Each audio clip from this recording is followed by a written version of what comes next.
Hello, I'm Lucy from Colouring in the Midst of Madness, and today I'm going to show you a bit more of a tutorial on my quick and easy blending method, which I'm calling cheat blending, because it kind of is cheating, but basically it's just really quick and easy.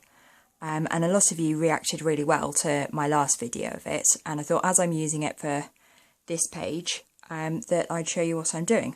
So I am using Prismacolor Premier pencils today, and I'm using the dark green, grass green and apple green, which are numbers 908, 909 and 912. So this picture is in Millie Marotta's Wildlife Wonders, which is the brand new book by her, and it's a compilation book of images from all of the previous 5 books. And this image can also be found, I think, in Wild Savannah, if you don't have the new book yet. So let's get colouring. So as you can see, I've already started, but this time, rather than last time where I'd practically finished the picture, I haven't this time. I actually thought about it a bit earlier on in the process, and thought that I would show you as I'm using different pencils from last time. So, as with the last tutorial, the rules are really simple for this technique. You need to use colours that are relatively similar, and you use the darkest one first, going up to light, and you can use as many colours as you wish, but you just must use dark to light. That it really doesn't work the other way round, because you're not doing lots of layers, you're just blending like the one time. If you try and blend with the dark colour, you basically just get these lines and streaks of the dark colour over the top, and so it's not blended at all. It just looks like you've coloured over the top of it, which makes it look such a mess. You can probably tell I've had experience of doing that, and I learned very quickly that that was not the way to do it.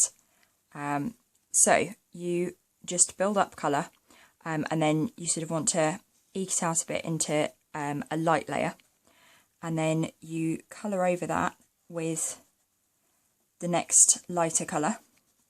And these colours don't need to be sort of massively similar. It's just like you wouldn't really want to use, like, I don't know, black and yellow, because the colours just aren't similar enough to blend in this way. So I'm sure you could blend them the normal way, where you do a layer of one and then a layer of the other and then a layer of one and then a layer of the other, and go on like that for a million layers. But for this method, especially when you're doing like all one colour, so all green or all brown, it works fine that the colours don't need to be that similar. And in fact, when you're picking colours, you actually want to kind of go a bit braver. I was saying in my last video that it took me absolutely ages to realise that one of the biggest reasons that my colouring wasn't looking really bright and sort of shiny was literally my colour choices. I thought it was all about my technique and, in my view, my lack of talent. And actually it was something as simple as just choosing the wrong colours. I was going far too safe and picking colours that were really similar to each other, which then meant that there was no contrast, and so they just didn't show up. And I spent over a year colouring like that, and I very nearly gave up, because I had just completely had enough of seeing everyone's colouring online and it just being absolutely incredible and like popping out the page and looking really 3D, and I just couldn't understand what I was doing wrong.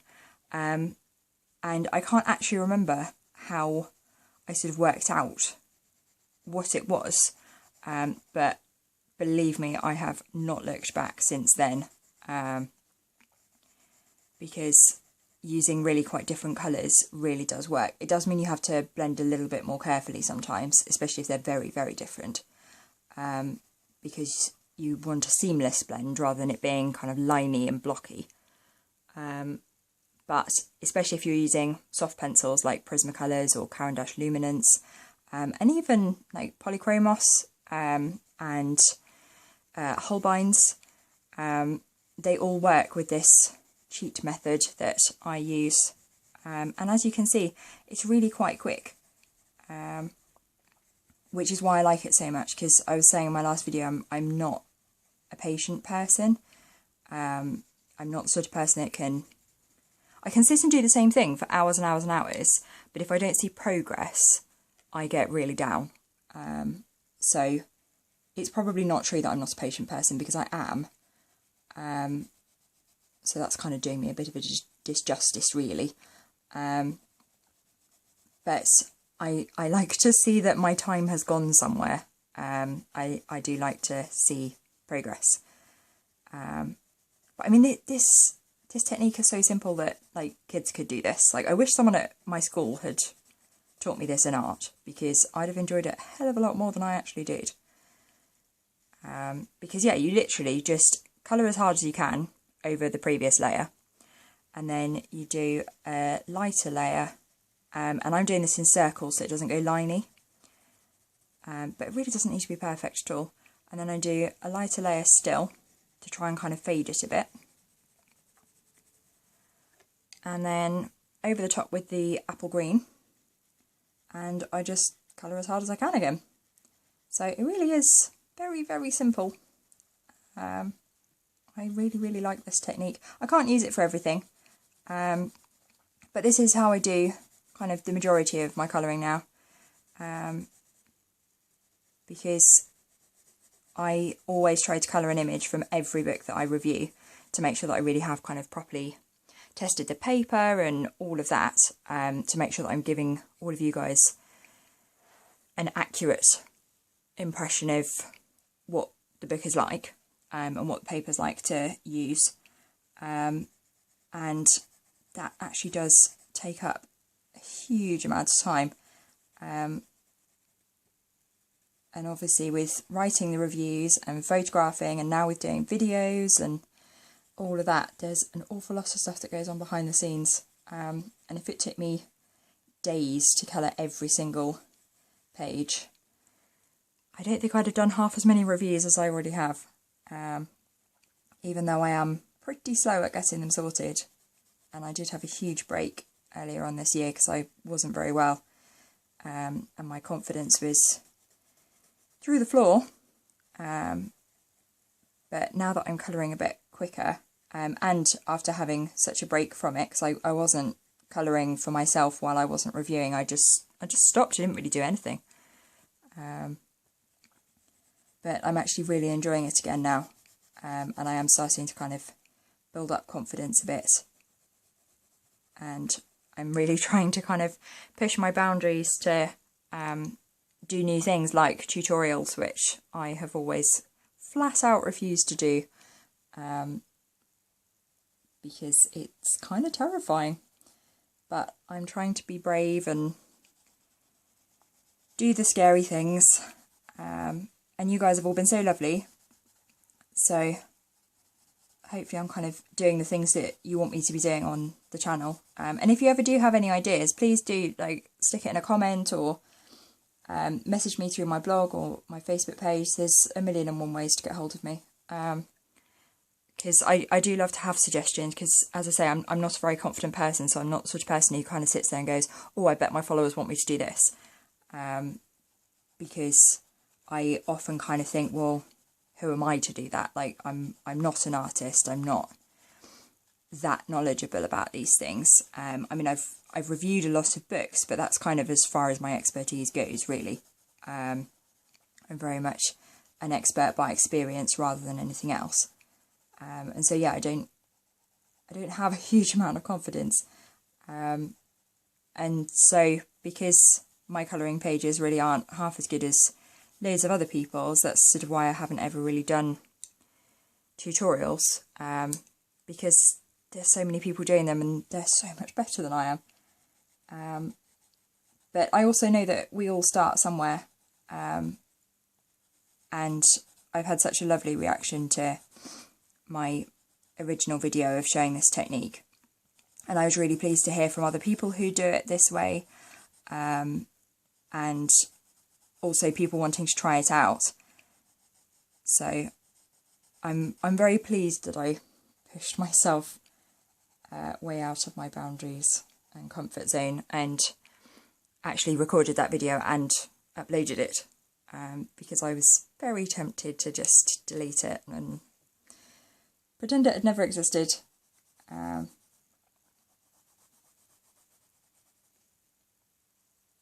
yeah, it's a bit weird just sort of talking to yourself. I can't currently get live videos to work. It turns out that my phone isn't high enough spec, so that won't work. I tried to use my partner's old phone earlier, but it wasn't uploading quickly enough. So the picture was really, really blocky, and it also turns out that actually it was quite a good thing because the microphone is picking up all sorts of interference.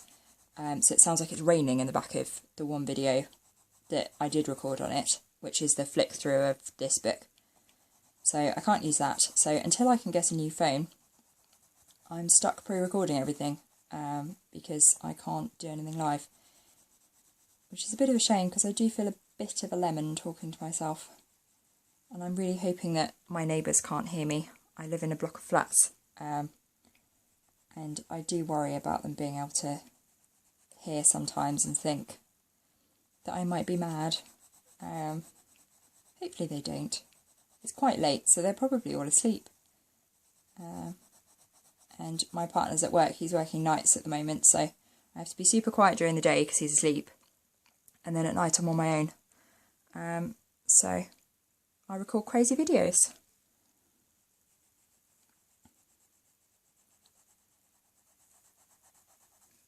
But yeah, as you can see, I'm kind of whizzing through this. I don't actually know how long I've been recording, because I can't actually see the front of the camera to be able to find out without moving. But it certainly feels like it's going quickly. It might be dragging for all of you lot, but it certainly feels like it's going quickly. So you do get through the image much, much quicker than with the layering blending technique.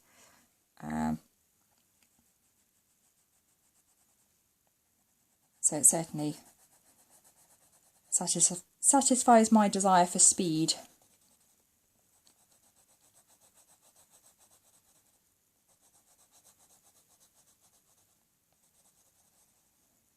And you also don't need like super sharp pencils. You can probably see that these are really quite blunt. I am very, very stingy when it comes to sharpening my pencils. All of the artist videos I've seen, like pretty much the first rule that they give is that you must colour with sharp pencils. And these pencils are so expensive that there is absolutely no way I am sharpening them and wasting any more than I have to. It almost feels like it's kind of crushing my soul every time I do actually have to sharpen them. But yeah, I really don't sharpen them half as often as anybody else I've seen. And I hope I'm not the only one out there that's like this. Please do let me know in the comments, because I do feel like a proper Scrooge about it. But like when some of these pencil sets are over £100, that's so much money. And I don't want to waste any more than I have to. And actually for this technique, it's really not necessary to have sharp pencils, which is another reason why I like it so much, because actually when you're doing the layering technique, if you do it with blunt pencils, you don't get proper layers. And so it's either really, really slow, because you have to do more layers, or you end up with too much colour at once, because the pencil's not sharp enough. And it just doesn't work. So actually this, I would go as far as to say that actually this method of blending is actually more economical, and uses up your pencils less quickly than the slower way of blending. I might just be saying that to make myself feel better about it, but I do think it probably is true, because I really don't sharpen them very often, whereas when I'm doing the proper blending, I do have to sharpen them a lot more, because as I say, it's actually really difficult to blend otherwise.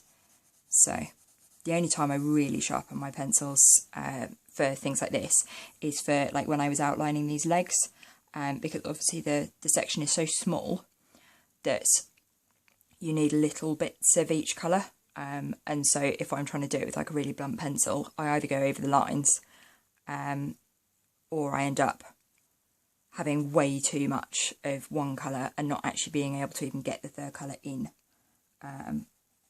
So I was sharpening earlier.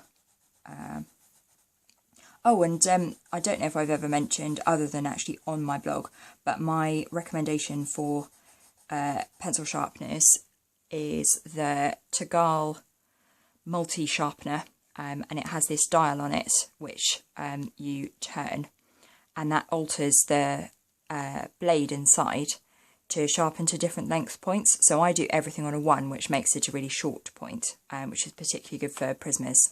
And touch wood, I've not had any breakage with mine. So I don't know if that's luck or what, but this sharpener is very, very good for all of my pencils. The only ones I've struggled with are the Derwent Ink 10s, and that's because they're really, really thick and they only just go in the sharpener. So I generally use my Staedtler pencil sharpener for those, but for everything else I use the Tagal one. Annoyingly, you can't replace the blades, so once it dies and goes blunt, you're a bit stuffed. So I keep them for normal pencils then, but I can't then use them for colouring pencils. But they're pretty cheap on Amazon. They're normally about £4 now, and I have a whole stack of them. I think I've got 4. So, and they last really quite a while. I mean, as I say, I don't sharpen my pencils that often, so I use it probably a lot less than a lot of other colourists would. But I haven't noticed myself getting through them overly quickly.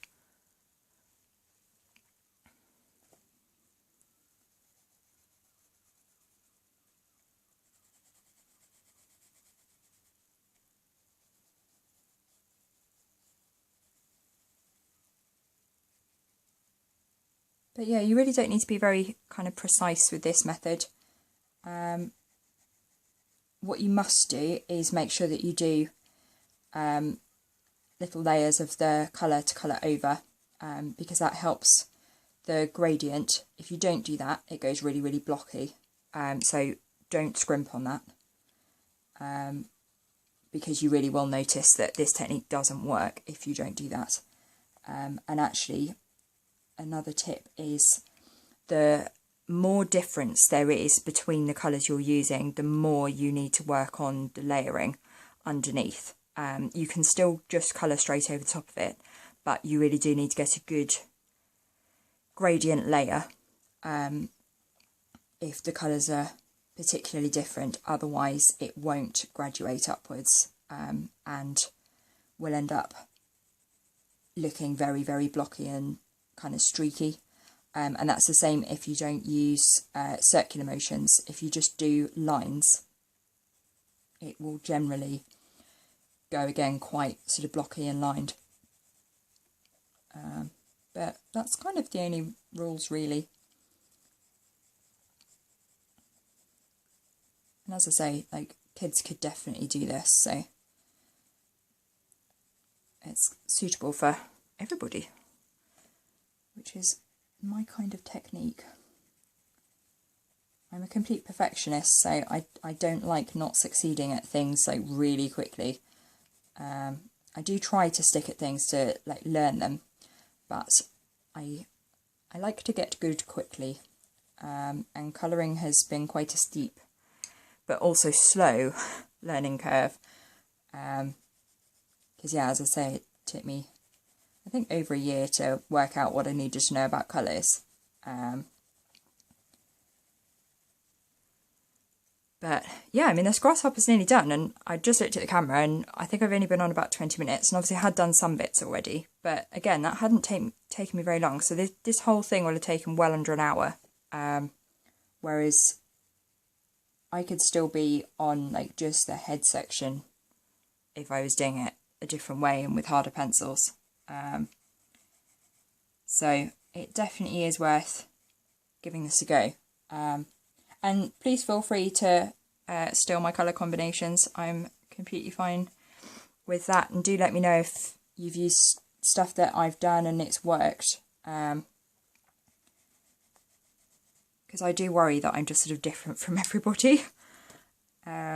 So it's really nice. It was such a relief when I got comments from people almost immediately when I uploaded the other videos saying that they do it too, because I thought I was going to get horrified comments from people in the colouring community saying that I was butchering the craft.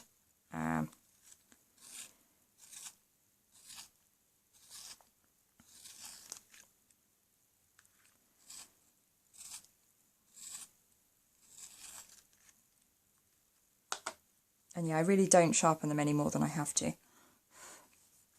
Got bits of pencil dust on here. But yeah, these bits are too fine to do with a blunt pencil. So I'll do these little leg hairy bits with a sharper one. And as you can see, I'm quite random about like where I colour and how. I do dot about.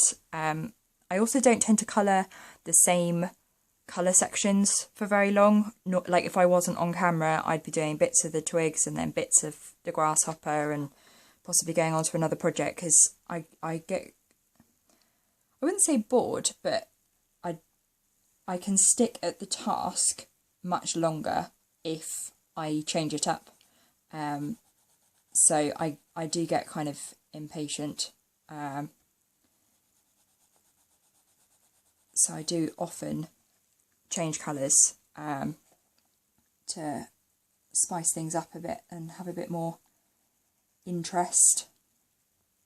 I don't know if anyone else does that. Whenever I watch tutorials, they all do like one colour at a time. So they'd have done all of the dark green and then all of the grass green and then all of the apple green. And I don't think I've ever done that. And as I say, off camera, I'd have been doing twigs and 4 other different pages in different colours. And yes, I'm a bit of an all over the place kind of a person. I think that's come very much with my anxiety disorders. My thought processes are often quite all over the place. And so is my activity quite a lot of the time. I usually have multiple projects going on at once to kind of keep me occupied. Gosh, this really is getting very blunt, this bit. Having to colour practically upright with it.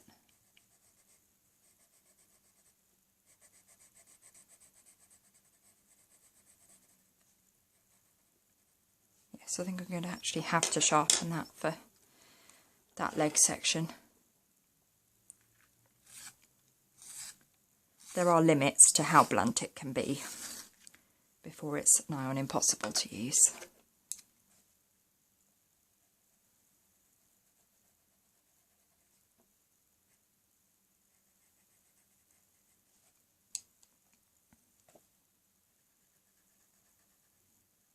But yeah, this technique works so nicely with soft pencils. I think it's easiest with Caran d'Ache Luminance pencils. They are very soft and they blend really nicely with each other.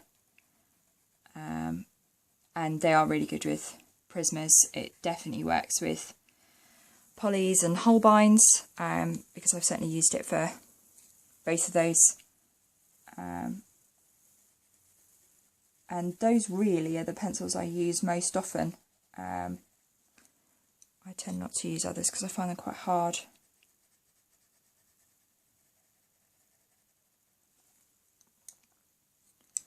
And hard pencils are definitely kind of harder work to use. You do have to build up layers and stuff.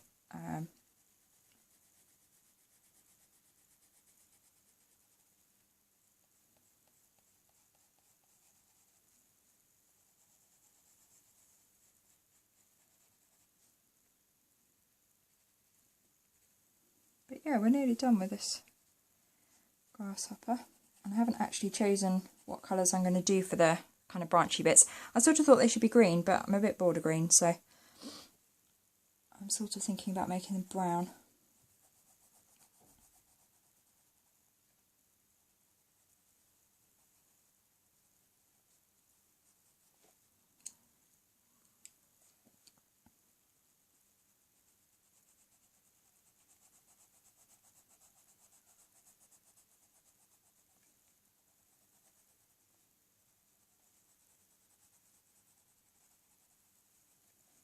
Gosh, you can tell I'm running out of things to say now. I'm sat here racking my brains about what to talk about. I can't think of anything.